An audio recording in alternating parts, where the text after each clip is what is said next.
ngo ibi nibyo bintu 12 ngo ibi nibyo bintu 12 umugore cyangwa se umukobwa ashobora gukora ubundi akazashika yisanze yarabuze umugabo. Nimwumvize inama nibiki abasore, nimwumve ibi bintu turebe ko muzagira bashiki banyu inama cyangwa se bene wanyu inama.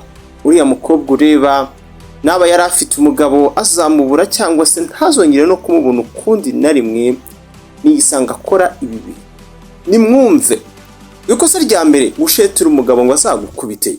Ngo nta bwenge na buke burimo gukangisha umugabo ngo agukubite, ngo nkoraho se turebe. Niyo magambo mukoresha. Ngo abagore benshi bakoze ikosa mu gihe cyashize, abenshi muri bo ngo ntabwo bigeze bishimira ibyababayeho. Mwumve neza, nta bwenge burimo ngo gukora cyangwa se kuvuga ibintu nk'ibi imbere y'umugabo wagushatse cyangwa se mwashakanye. Nuko nguko bimeze. Irindi kosa, ngo uri umugore ngo ariko ugasanga uhora ugira gutya ukabwira umugabo ngo azaryamane n'undi mugore, cyangwa se ngo ukamubwira ngo yajya ahashaka, cyangwa se ukabwira umusore ngo mukundana ngo nashaka azashaka undi. Ngo uzaba uri gukora ikosa rikomeye nushetera umugabo wawe gukundana cyangwa se no kuryamana n'undi mugore. Ngo hari ikindi kintu abagore bakunda gukora, aho uzasanga batakiyitaho iyo bamaze gushaka abagabo.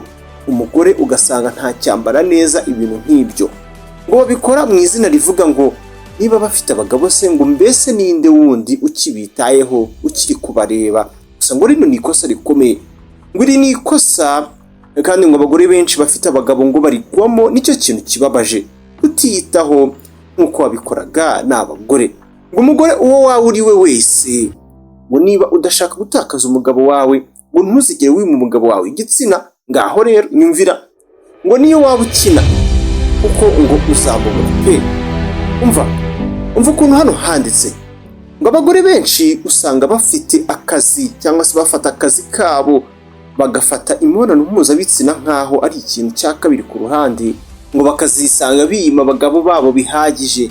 Binabibonye no ku bagore bibera mu nsengero cyane. Abagabo babo ngo uzasanga bameze nkaho bafungiye muri gereza. Nyamara abakobwa cyangwa se abandi bagore bandi basengana n'abo bagabo bacuruzanye nabo baba babaribuza, bababwira bati muze hano, wowe ngo warashize ingufuri kuri ayo magutiye yawe, kuri ayo majipo yawe, ngo nukuri mu kazi yakuzanye nyamara yarakuvanye iwanyu aho yakuvanye hose, maze ngo ibyo byose ukabikora mu izina ry'uko wamaze kuba umugore, wamaze kukugeza mu rugo. Mushiki wanjye ngo hano nushake utangire kubona ibimenyetso by'umutuku, kuko ngo byakurangiriyeho n'ibiki kintu kiri mu bintu byagutera ubwoba, kubona umugabo wagusiga. Birinde kosa abagore bakora bakazisanga nta bagabo bafite cyangwa se bigeze, ngo ni ukujya barindisha abagabo babo abandi bagore, cyangwa se bakarindisha abakunzi babo abandi bakobwa. Batujya undebera igihe nagiye uzambere hafi y'abana n'umugabo wanjye. Ngo hari umugore umwe wavuze ayo magambo, ariko ngo ntabwo yari azi ko ubwo rugendo yaragiye gukora yarafashe yaragiye kuzicuza by'igihe kirekire. Ngo uwo mugore yaragarutse, ikibabaje ngo yasanze koko uwo mugore yaramufashije, yarabaye hafi y'umugabo we ngo n'abana. Ariko se yari yaramufashije mu buhe buryo? Yaramufashije iki? Yari yararyamanye n'umugabo we. Wumve neza, ngo uyu mugore ngo byarangiye ataye umugabo we n'abana babiri. Ubwo ni ubujiji bukomeye gufata umugabo wawe ukamushyira mu biganza by'umuswa w'umushuti wawe wita ko ari uw'imbere, ari inshuti magara. Birinde kosa, ntuzasigire umugabo wawe umukozi wo mu rugo. Ngo mu rugo cyangwa se mu ngo nyinshi uzasanga ngo umukozi wo mu rugo ari we wita ku bana, wita ku mugabo, niwe usukura inzu, niwe uteka, niwe umushyira ibiryo, niwe umumesera. Ngo abagore benshi bisanga nta kintu bagikora mu rugo cyangwa se mu ngo zabo, ari abanebwe batanakwarurira cyangwa se ngo bajyanire ibiryo kurya abagabo babo ku meza.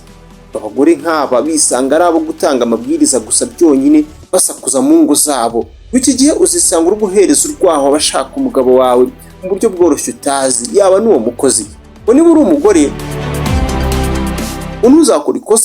ntuzakora ikosa byo kwangaja umukobwa mwiza cyangwa se umukozi mwiza ushyushye, gusa kubera umukozi wo mu rugo. Ibaza umukozi ukurusha ubwiza, ukurusha kwambara, ukurusha imiterere, arakuze arigunze neza mu miterere, ngo wa mukobwa wambara neza kukurusha agenda nk'abanyamideri. Nyamara ugasanga ngo niwe mukozi uwo wahisemo ngo mbese aza kubere mu rugo. akubere nk'umukozi wo mu rugo, ngo iryo ni ikosa. Ati mbese iri kosa ubikora nk'iryo byagenze bite? Mutubwire bagore, ngo ntuzigere uha akazi umukozi wo mu rugo kurusha ubwiza. N'abagabo mwumvireho, ngo ntimuzigere muha abakozi cyangwa se ntimuzigere mwangaja mu kazi abakozi cyangwa se umukozi ubarusha ubusore. Mwabagabo ubuzima tubamo buragoye, kandi uko bugenda bucya burushaho gukomera no kuba amayobera akazi. Iyo ucunze nabi ntumenye watakariye. Niyo mpamvu guhera uyu munsi jya ukurikira amasomo wungukira hano kuri Tele Montagne Rwanda, niko twitwa amasomo yagufasha mu buzima. Kumanuka munsi y'iyi video ubaye utarabikora ukareba ahantu handitse ijambo subscribe, aho hantu kakanda, ubutaha uhita utangira kujya ubona ibiganiro byacu byose mu buryo bukoroheye, none no mu gihe kizaza. Mukora ku kantu buri kwese abagore benshi bararikora, gusa ngo wowe turi kuganira kuri uyu munsi ntuzigere wisanga muri iri hurizo, ntuzabe umusazi kuri uko rwego. Ngo hari ukuntu abagore bagumye bibereyeho mu bihe bya kera byahashize, ibintu byabo bitajyanirana n'urwego rw'umugabo, aho umugabo ageze ajyana n'ibigezweho cyangwa se n'isi igezweho. Ngiryo irindi kosa, ngo uzababona umugabo akoresha WhatsApp, Facebook n'ibindi nk'ibyo, ngo nyamara umugore we icyo azi kuri telefone ni uguhamagara no guhamagarwa gusa, nicyo kintu azi kuri telefone. Ngo umugabo yambara neza akambara bigezweho, ngo nyamara umugore arakiyambarira ibintu utamenya ngo ni ibihe, ni ibiki, bisobanuye iki. Ngo iryo ni ikosa. Umugabo wawe niba avuga amafaranga, nawe vuga ibiyerekeyeho, yigusiga uko agenda atera imbere. Ngo ibaze kuganiriza umugore ingingo z'amafaranga ukumva kubwira iby'itomati. Abantu barasetsa. Ngo niba uri umugore ntuzigere wibagirwa kujya ushyira umuryango wawe mu biganza by'Imana.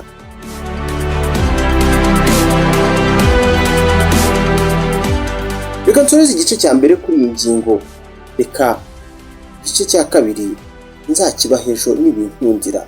Nitwa Samuel Mugisha, hano kuri Tele Montagne Rwanda niho ukurikira ibiganiro, inkuru zigezweho kandi n'amasomo y'ubuzima, ko twizera ko biri mu bintu dukenera buri munsi kugira ngo tubeho tubayeho neza kandi tujyana n'ibihe bigezweho.